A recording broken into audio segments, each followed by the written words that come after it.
Olá, meninos e meninas, tudo bem? Vamos lá para a nossa revisão, retomada de conteúdos. A gente viu bastante coisa em segundo bimestre e como está chegando a nossa APM, a gente preparou uma revisão especial para vocês para retomar esses assuntos e aprofundar um pouquinho também, né? Então vamos lá? Bom, tá aí o tema da aula de hoje, esse aprofundamento dessa matéria do segundo bimestre que a gente vai trabalhar. E vamos lá começar a trabalhar com sistemas antes de mais nada, né? Lá na frente 1, vocês estão estudando sistemas, vocês viram alguns métodos de resolução. Então você pode optar se Kramer, se escalonamento, resolver na raça quando possível, né? Então, assim, sim, veja da maneira que é mais viável de resolver. Tudo bem? Vamos ver a questão aqui, ó. Para atrair clientes no final de semana, uma padaria da cidade reduziu o preço das sobremesas. Bianini e Duda decidiram aproveitar a promoção, mas quando chegaram só havia um bolo, um pudim e uma torta. Todos vendidos por pedaços do mesmo peso. Bia comprou 3 pedaços de bolo, 2 de pudim, 2 pedaços de torta. E no total saiu R$ 29. Nina comprou um pedaço de cada uma das sobremesas e o valor da compra foi R$ 13. Duda comprou 2 pedaços de bolo, 4 pedaços de pudim e 2 pedaços de torta. E sua compra totalizou R$ 35. Então você está vendo que a gente tem 3 situações, cada uma das meninas. Cada uma comprou quantidades de 3 itens e deu um total para a gente. E o que a gente pode fazer é transformar cada um desses itens numa letra, B, P e T, que é o bolo, o pudim e a torta, e transformar isso em equações. Então a gente vai olhar lá, a primeira menina comprou um bolo, um pudim e uma torta, R$ 13. A segunda menina, 2 bolos, 4 pudins, 2 tortas, R$ 35. E a última, 3 bolos, 2 pudins e 2 tortas, e pagou R$ 29. E aí, muito gosto do cliente como resolver isso. Eu vou mostrar a primeira das maneiras, que é o escalonamento, mas você vai ver que esses sistemas, alguns são muito mais simples de resolver. Às vezes faz uma passagem e você acaba resolvendo o sistema, como por exemplo esse. O escalonamento consiste em tentar zerar esses carinhas que estão aqui, esses Bs. O 2B, o 3B e o 2P. Como eu tenho um B na primeira equação, copiei a primeira equação, mantive ela. Vou pegar a primeira equação, multiplicar por menos 2, para quando eu somar com a segunda equação, o menos 2b e o 2b se anular e dar um zero. Só que por acaso, quando eu vou fazer essa multiplicação por menos 2 e somar, além do menos 2b mais 2b dá zero, eu tenho que fazer na linha inteira. Menos 2p com 4p sobram 2p, e menos 2t com 2t também dá zero. E só não esqueça de fazer isso também lá no resultado que você tem lá na frente. Menos 2 vezes 13, somado com 35. A gente encontra que 2p é 9. Então, na verdade, a gente já acabou resolvendo o nosso problema, né? E você vai notar que, na verdade, isso já resolve o exercício. Porque a gente descobriu o preço do pudim, que é 4,50.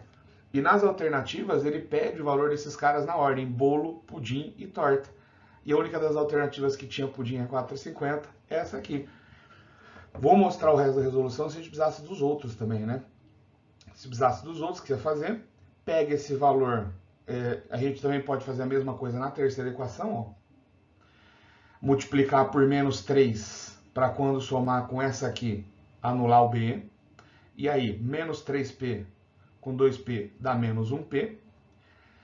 Menos 3t com 2t, menos 1t. E menos 39 com 29, menos 10. Só que já está resolvida também, né? Porque a gente sabe que o nosso P, ó, 4,50. Se o nosso P é 4,50, substitui o P aqui e acha o valor de T. E com o valor de P e T, a gente volta na primeira equação e descobre o valor de B. E como ele queria o valor de cada um deles, tá aí B, P e T. Muito bem? Ok. Muito bem. Questão 2.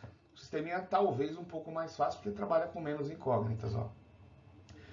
Rasgou-se uma das fichas onde foram registrados o consumo e a despesa correspondente de 3 mesas de uma lanchonete, como indicado abaixo. Olha que a mesa 1, 2 sucos, 3 sanduíches, R$ 14. A mesa 2, 4 sucos, 5 sanduíches e R$ 25. E como a gente tem duas incógnitas, sucos e refrigerantes, e a gente quer saber o preço de cada um, com duas equações a gente já consegue resolver isso. A gente consegue escrever chamando o suco de x e o sanduíche de y. A gente tem que 2x mais 3y na primeira mesa, R$14, e 4x mais 5y, R$25 na segunda mesa. E aí você resolve como você achar melhor. Vou mostrar a seguir uma outra maneira, que é isolando a variável, mas aqui vai bem eliminar a variável, né? Multiplicando por menos 2 e somando na de baixo, o x zero, porque fica menos 4x com 4x. Não esquece, tem que fazer no resto da linha. Menos 6y com 5y menos 1y. E menos 28 com 25. A gente monta aí essas duas equações. E olha o que sobrou. O y. Eu descobri que o meu y vale 3. Pega esse y3, toca na primeira equação. 2x mais 3 vezes 3 igual a 14. E a gente descobre o valor do nosso x. E é justamente a pergunta da questão, né? Quanto que vai gastar a mesa 3? A mesa 3, um suco e um y, ou seja, 1x mais 1y. E x mais y, 5,50. Ok, pessoal? Show de bola. Vamos para mais uma? Esse é um clássico, né? Em um estacionamento há triciclos e quadriciclos. Lembra que o triciclo são 3 rodas, que o quadriciclo, 4 rodas, totalizando 17 veículos e 61 rodas no total. Quantos triciclos há nesse estacionamento? Eu não sei nem a quantidade de triciclos, nem de quadriciclos. Vou chamar os triciclos de X e os quadriciclos de Y. Sim, gosto do cliente. Estou chamando aqui triciclo de T, quadriciclo de Q. E se eu pegar todos os triciclos e somar com os quadriciclos, a gente tem um total de 17 veículos, que está aqui representado nessa primeira equação. Na segunda equação, a gente tem que cada um desses triciclos tem 3 rodas, vezes 3, e cada um dos quadriciclos com 4 rodas, vezes 4, somados 61 rodas no total. Bora resolver o sistema. Isso que eu falei para vocês, o anterior ainda resolvi por escalonamento. Mas aí, na hora da sua prova, você pode optar como você vai resolver isso. Se escalonamento ou isolando variável, tá bom? As duas resoluções constam no gabarito, inclusive. Então, faça da maneira mais viável que achar mais atraente. Passei o meu Q para o outro lado da equação, 17 menos Q, e esse é o valor de T. E vou pegar esse T e substituir aqui embaixo. Então, em vez de 3T, 3 vezes 17 menos Q, mais 4Q, igual a 61.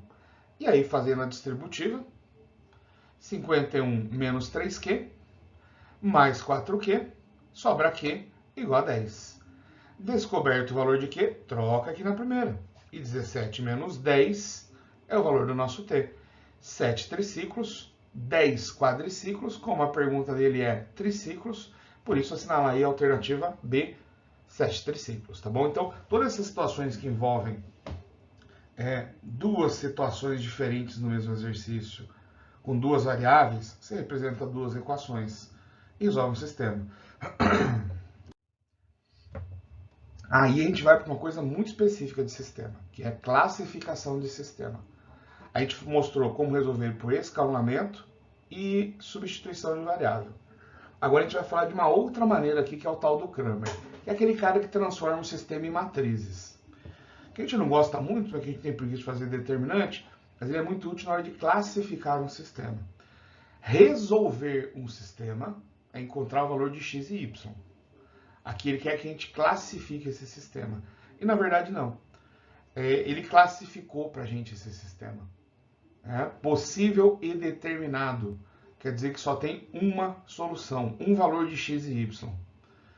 Possível e indeterminado tem solução, só que são infinitas. Eu não consigo escrever elas não facilmente. E sistema impossível é aquele que não tem solução. Então, para você lembrar, tá aí a classificação disso. Deixa eu sair daqui da frente um pouquinho dessa câmera aqui, para você copiar isso aí, tá bom? Depois eu tiro aí da frente da classificação. E vamos resolver o nosso sistema. Não, vamos classificar o nosso sistema.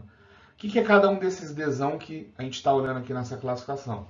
é o determinante, por isso desão, dos coeficientes do sistema. Junto com o x tem o número 1, que não está escrito, jeito oculto.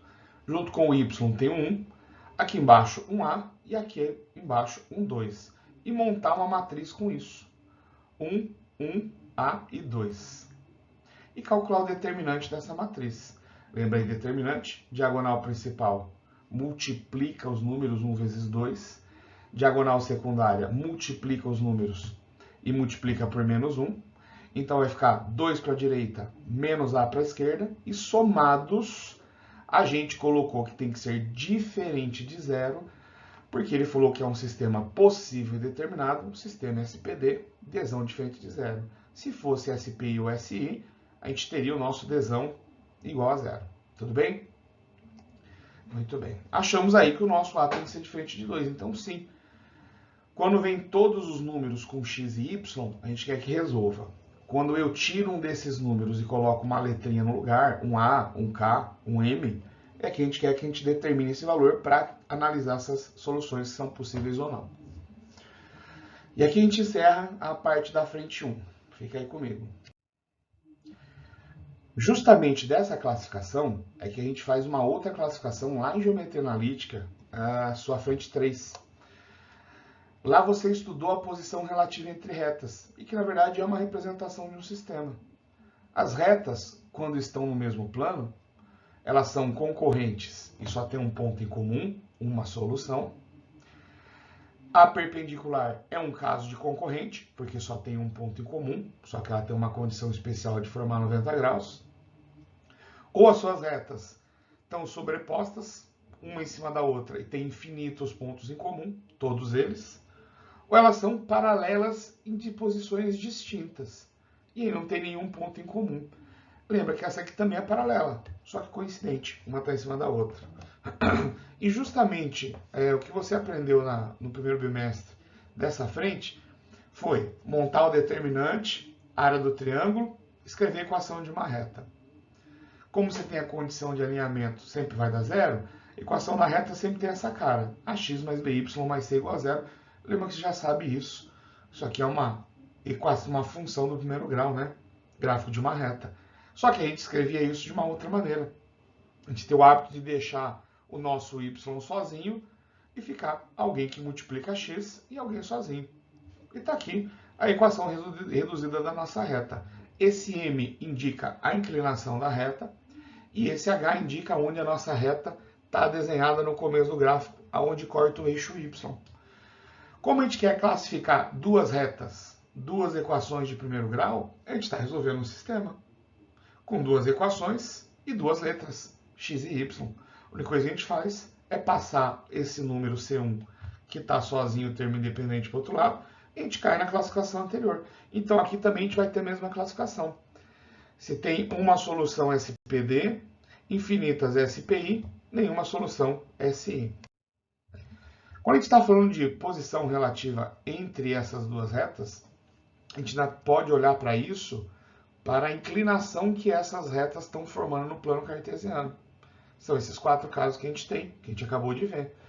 Concorrente, aonde a inclinação que cada uma da reta forma em relação ao eixo x é diferente, o ângulo que ela forma com o eixo x, e esse m é lá o tal do coeficiente angular de inclinação da nossa reta.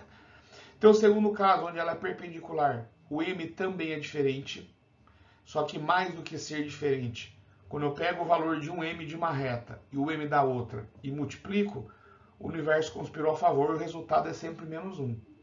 Então, toda vez que o m for diferente, você vai ter que fazer esse teste a seguir. Ah, o m é diferente? Deixa eu ver se o produto é igual a menos 1. Se igual a menos 1, a gente está falando de retas perpendiculares. O terceiro caso são as retas paralelas coincidentes. São duas retas aqui desenhadas uma em cima da outra, tá vendo? R igual a S, todos os pontos em comum. Então elas têm a mesma inclinação e começam no mesmo lugar do eixo Y. É essa avaliação que a gente tem que fazer, na verdade. Olhar para duas retas, deixar o Y sozinho, olhar para o M, olhar para o H e comparar se eles são iguais. Caso positivo, caso M igual e H igual, a gente fala que elas são paralelas coincidentes. E se elas são paralelas distintas, elas têm a mesma inclinação, o mesmo valor de m, só que elas começam cortando o eixo y em lugares diferentes. Então, tem o mesmo m e o nosso h que é diferente nesse caso aqui. Tudo bem? Vamos continuar aqui. Vamos olhar como é que a gente vai usar isso. Se a equação da reta R é 2x mais 3y menos 12 igual a zero, então seu coeficiente linear é... A questão está aqui para te lembrar como é que você encontra esse coeficiente linear, esse m, para depois a gente fazer a comparação. Primeiro, é o simples. É pegar essa equação, 2x mais 3y menos 12 igual a zero, passa o menos 12 para o outro lado, passa o 2x para o outro lado. Esse 3 que está multiplicando passa dividindo todo mundo, menos 2 dividido por 3 e 12 dividido por 3, por isso que apareceu esse 4, e acabou. E não é para resolver x e y, tá bom? No sistema a gente queria saber x e y, aqui não, eu quero uma equação. Eu quero que o y fique sozinho. Para quê?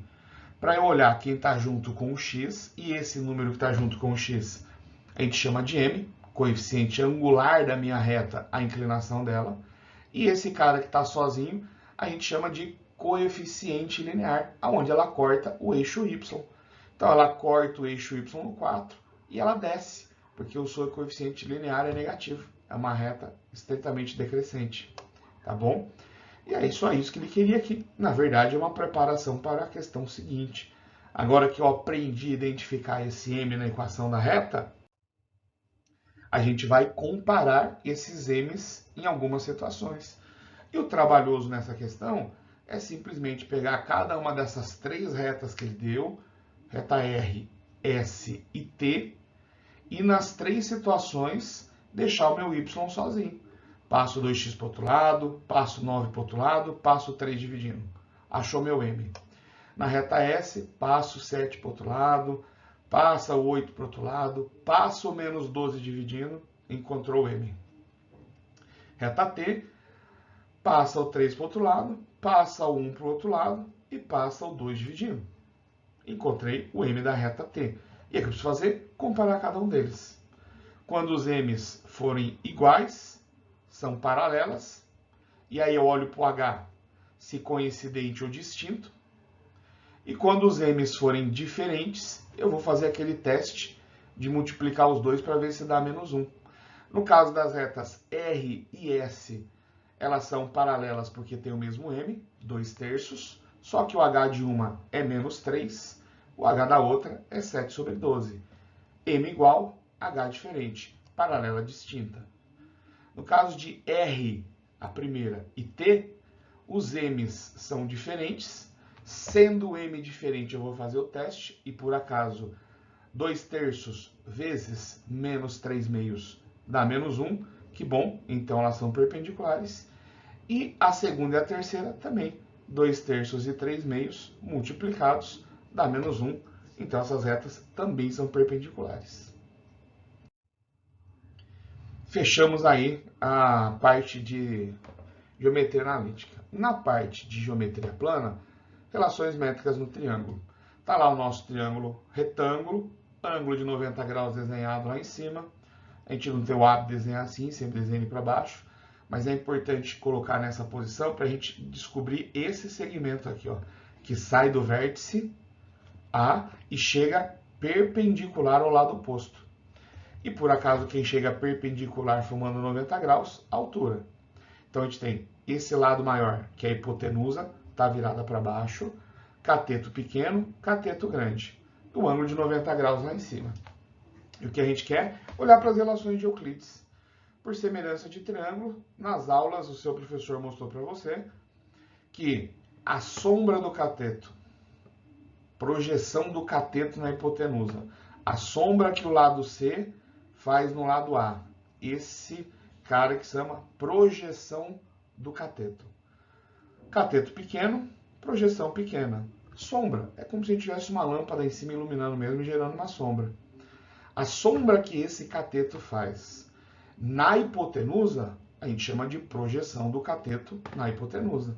O lado C faz uma projeção, o lado B faz outra projeção. Cateto grande, projeção grande. cateto pequeno, projeção pequena, e a gente quer justamente relacionar essas duas coisas. Está aqui, ó. Relação entre o cateto pequeno e a projeção pequena, C² igual A vezes M. Então, vou dar os valores de ABC e pedir o valor de M. Ou, vou dar os valores de ABC, pedir o valor de N. Ou, vou dar os valores de ABC e pedir o valor de H. Porque justamente você pode fazer esse H com a projeção, H² igual a M vezes N, ou ainda melhor, sem achar essas projeções. Com A, B e C, a gente já consegue achar a altura do nosso triângulo retângulo. A altura H vezes o cateto A vai ser igual a B vezes C. Essa relação é boa, muito, muito útil, tá bom? Gosto muito da relação 4. E a última das relações aí no triângulo retângulo, que você nunca olhou para ela com mais cuidado, né? Imagina, a Pitágoras, né? Grande amigo Pit, A², B², C², quadrado da hipotenusa, soma dos quadrados dos catetos. Relembradas essas relações métricas no triângulo retângulo, depois você para e dá um print, anota tudo isso bonitinho. Vamos ver questão de aplicação disso. No triângulo retângulo ABC, a hipotenusa BC mede 10, o cateto AC mede 8 e o cateto AB mede 6. Determine o comprimento da altura. Dei as 3 medidas dos catetos, pedi a altura. Qual que é o desafio da questão? Não tem o desenho. Você tem que desenhar essa situação, né? Então, ó, ele já falou pra gente que BC é o maior lado, porque é a hipotenusa, que mede 10. Desenha ali embaixo.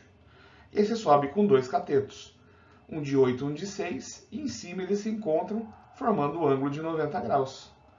Exatamente aquela situação que a gente falou. A hipotenusa aqui embaixo, ele falou que é 10, o cateto grande 8, o cateto pequeno 6. Com os 2 catetos BC, a hipotenusa A, eu acho H, com aquela quarta relação que você tem que guardar no coraçãozinho, A vezes H, B vezes C. Substituindo o valor, 10 vezes H, 6 vezes 8, 48 por 10, 4,8 centímetros. Então, assim, é uma questão de grau difícil, porque você precisa conhecer a relação e, além de tudo, tem que desenhar. Tudo bem? Gente, depois deixa aí nos comentários dúvidas, manda pergunta, vamos ver se dá tempo ainda. Lembrando aí das outras relações métricas, né? Se você puder anotar, sempre bom lembrar dessas outras relações. Ele não está pedindo isso, mas pode ser que peça em algum lugar aí que você vai usar esses dias. Tá ok? 10, 6, M. Acha o valor de M. 10, 8, N. Sai para baixo e acha cada um dos valores que você precisava, cada uma dessas projeções. Fechamos aqui, muito bem. Executada a questão 7. Questão 8, relíquias da morte. Não, não é relíquias da morte, não. É triângulo equilátero, uma circunferência inscrita, porque toca nos 3 lados do triângulo, e a altura desse triângulo, que é esse segmento AD, e ainda tem um outro segmento OE, que é a distância do centro dessa circunferência até o ponto que encosta, ponto de tangência. O que encosta em um único ponto está tangenciando. Na figura, o triângulo ABC é equilátero, está circunscrito ao círculo de centro O. Também posso falar que o círculo está inscrito dentro, ou que o triângulo está circunscrito. O triângulo está por fora, é sinônimo. De centro O e raio 2. Opa, opa, opa. Já sei que esse segmento mede 2. Do centro até a ponta, a borda da circunferência, mede 2. Sei também que o meu triângulo é equilátero. Todos os lados têm a mesma medida. E no triângulo equilátero, esse segmento que sai do vértice A e chega lá embaixo, ele não é só a altura. Aqueles segmentos notáveis de triângulo que você estudou.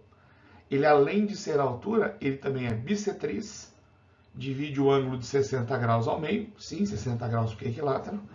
Ele também é mediatriz, porque passa pelo ponto médio perpendicular, e ele também é mediana. Sai do vértice e chega no ponto médio desse cara. E aqui, como a gente falou que é ponto de tangência, isso também é perpendicular a esse cara. Lá em cima, 30 graus, porque é bissextriz e divide o 60 ao meio. Se nesse triângulo pequenininho 90 a 30, eu já sei quanto é que mede esse outro ângulo aqui. Assim como no triângulo grandão, que é 30 lá em cima, 90 graus aqui embaixo, 60 graus na direita. Então, nesse triângulo retângulo ADC e no triângulo OEA, os dois triângulos têm mesmo ângulos, são triângulos semelhantes. Você também consegue resolver a questão por semelhança de triângulo. Como eu queria falar de segmentos notáveis, ele falou que isso mede 2, de D até O também mede 2, que é raio, e de O até aqui em cima também mede 2. E como eu falei para você que isso é também mediana, o ponto O é o baricentro, ele divide naquela razão de 1 para 2. Se embaixo mede 2, para cima tem que ser o dobro do tamanho, tem que medir 4. E como você já sabe que esse pedacinho mede 2, o que sobra lá em cima também vai medir 2. Então você tem que a altura desse triângulo equilátero mede 6, porém, você conhecedor de geometria plana, já sabe que a altura do triângulo equilátero é L raiz de 3 sobre 2. Você já sabe que essa altura tem que medir 6. Vamos passar esse 2 multiplicando. O raiz de 3 dividindo. Racionalizando esse cara, a gente encontra 12 raiz de 3 sobre 3. Também conhecido como 4 raiz de 3. E aí eu achei o tamanho do lado do meu triângulo equilátero, que é uma das coisas muito úteis de pedir para alguém. Tá bom. Mas ele quer saber o pedacinho AE, aqui em cima. Né? Então a gente ficou com um pedacinho 4, o outro que vale 2. A gente sabe que esse segmento aqui também mede 6, porque ele também é mediano. E como é equilátero, as três alturas, as três medianas têm o mesmo valor. E aí a gente pode juntar isso. Como a gente sabe que esse segmento AE é metade do segmento AC, Chico, por quê? Ah, porque eu falei para você que além dele ser altura, ele também é mediana. Sai do vértice e chega no ponto médio. Então, o E é ponto médio do lado AC. Se o lado AC, que é o lado do triângulo equilátero, mede 4 raiz de 3, esse pedacinho de cima é metade daquilo. Ou seja, metade do 4 raiz de 3, 2 raiz de 3. Está aí o segmento AE. Ainda na geometria plana, mudando um pouco de assunto, a gente quer falar de ângulos na circunferência. A gente tem aqueles 5 casos, 4 se eu for levar ao pé da letra. O primeiro dos casos, ângulo, e esse ângulo com o vértice no centro da circunferência, e o ângulo que forma é o mesmo ângulo do arco. O segundo caso, que é o que a gente gosta muito, é o ângulo inscrito. Lembra que eu falei que inscrito é o que está dentro da coisa? Só que dentro da circunferência. Só que eu falei circunferência, eu não falei círculo. Circunferência é a linha vermelha. Então, quando eu tenho o vértice nessa linha vermelha, na própria circunferência, esse chama ângulo inscrito. E esse ângulo tem como propriedade medir metade do arco AB. E esse outro caso especial é o mesmo, porque se o ângulo está com o vértice lá na circunferência, ele também é inscrito e mede metade do arco formado por ele. Só que nesse caso, uma das retas está aqui embaixo, tangente. Então, ele é metade desse arco AB, o ângulo que a gente quer. Se o ângulo é interno, mas não no centro, esses ângulos são opostos pelo vértice, tem a mesma medida, tanto faz o lado que você olha para o seu alfa. E como ele forma arcos diferentes, a gente faz a média desses arcos. E por último, não menos importante, o ângulo com vértice fora da circunferência, ângulo com vértice externo. E quando o ângulo tem esse vértice aqui fora da nossa circunferência, a gente faz a diferença desses arcos e divide por 2 e encontra aí o valor desse ângulo externo. Depois você para aí, printa, anota tudo isso. E vamos ver isso na questão que é simples. Você vai ver que é muito de boa. Opções. Ele te dá os dois arcos e pede o ângulo. Ou ele te dá o ângulo e pede um dos arcos. Então eu já sei que os 60 graus, que é esse ângulo que eu estava chamando de alfa, tem que ser a soma dos dois arcos dividido por 2. Trouxe aí na questão para a gente lembrar que está igualzinho. Só que ao invés de dar o valor desse arco e pedir o ângulo, fez o contrário. Deu o ângulo e pediu o arco. E a mesma coisa, você tem 3 variáveis. 2 arcos e um ângulo. E é só substituir 2 delas. Substituir o ângulo, quero saber um arco, sei o outro. E acabou a questão. Passo 2 multiplicando, passo 50 subtraindo e achei o valor do arco. Simples de tudo. E por último aí, para a gente encerrar a nossa retomada, a nossa revisão, tudo que a gente precisava lembrar e aprofundar essas coisas importantes, ainda falando de arcos na circunferência, ele deu a medida desse ângulo inscrito, 35, ou seja, é metade do arco, como a gente tinha falado no desenho. Se o ângulo é 35, é porque esse arco BC mede o dobro, porque metade disso é 35, porque o meu BC mede 70. E já destaco esse cara ali para não esquecer dele. Só que como esse segmento AB está passando pelo centro da circunferência, esse cara AB é o diâmetro e forma a semicircunferência. E essa semicircunferência é metade da circunferência.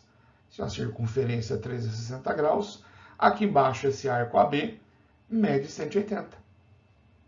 E aí eu sei que esses dois pedaços coloridos juntos, 180 mais 70, 250 graus. E ora, pois, é justamente o que eu precisava, porque ele está perguntando para mim qual é a medida do ângulo ADC. Esse ângulo aqui em cima, esse ângulo D, quanto é que mede? E se esse ângulo D é inscrito, é metade desse arco. Por isso que antes eu precisava encontrar esse arco para falar, esse ângulo D é metade da soma de 180 com 70, ou seja, o nosso ângulo D vale 125 graus. E simples de tudo. E a gente encerra por aqui nossa retomada.